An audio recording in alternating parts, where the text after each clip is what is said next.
No let-up, only an intensification of the fire in Gaza and the woes of its people as Israel turns up the heat with fresh strikes killing 20 people, including 5 journalists on Monday. It readies for a massive takeover push into the enclave. This is multiple warnings and outcries from within and from around the world grow and hopes of a ceasefire flicker. Here's the report.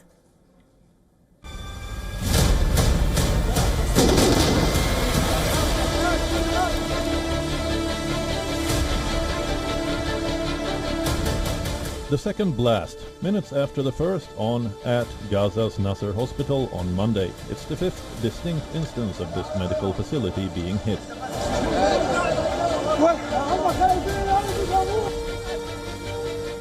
A Reuters cameraman was among the journalists killed.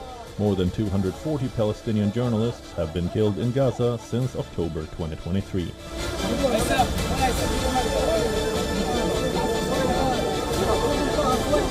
Critics have hit out. Israel shooting the messenger, literally.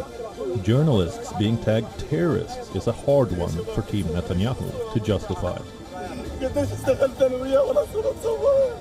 Witnesses said the killed journalist had been operating a live TV feed on the roof and it shut down at the instant of the initial strike. The second strike took place after rescue workers and journalists rushed to the site of the first attack. The Foreign Press Association called this the deadliest Israeli attacks on journalists working for international media since the Gaza war began. Today's attack comes 2 weeks after 6 journalists, including 4 from Al Jazeera, were killed in an Israeli targeted attack near Al-Shifa hospital in Gaza City.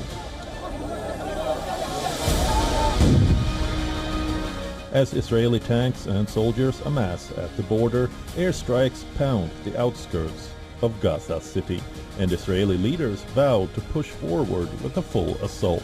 Nearly 1 million displaced civilians remain trapped inside. From within Israel, though, and indeed large sections of the international community, rumblings against the offensive grow louder. Israel's own Chief of Staff, Eyal Zamir, has stepped up his warnings call, urging Prime Minister Netanyahu again to take the peace deal on the table. He cautions on the dangers of capturing Gaza City. Most specifically, he warns taking Gaza endanger lives of the hostages still in Hamas captivity. Of 50 remaining hostages, only 20 are believed alive.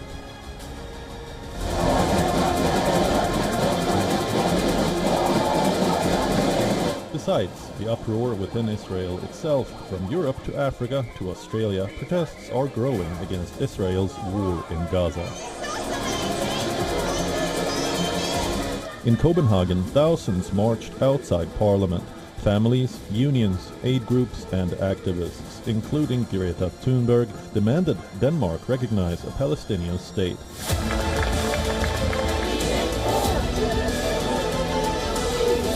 In Africa, demonstrators in Kenya and Senegal called for peace, urging their governments to cut ties with Israel.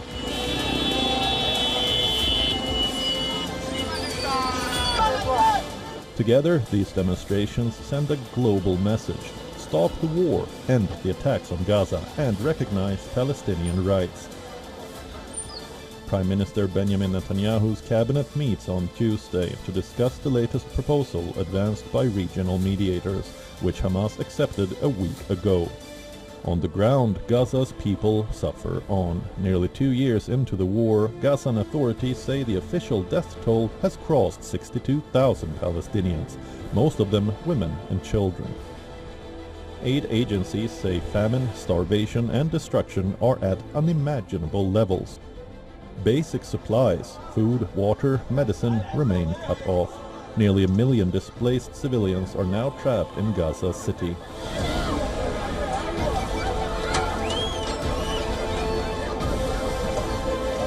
Where Israel's next assault is expected, and the war enters a decisive stage with the onslaught and death toll taking uglier dimensions. The equation is simple.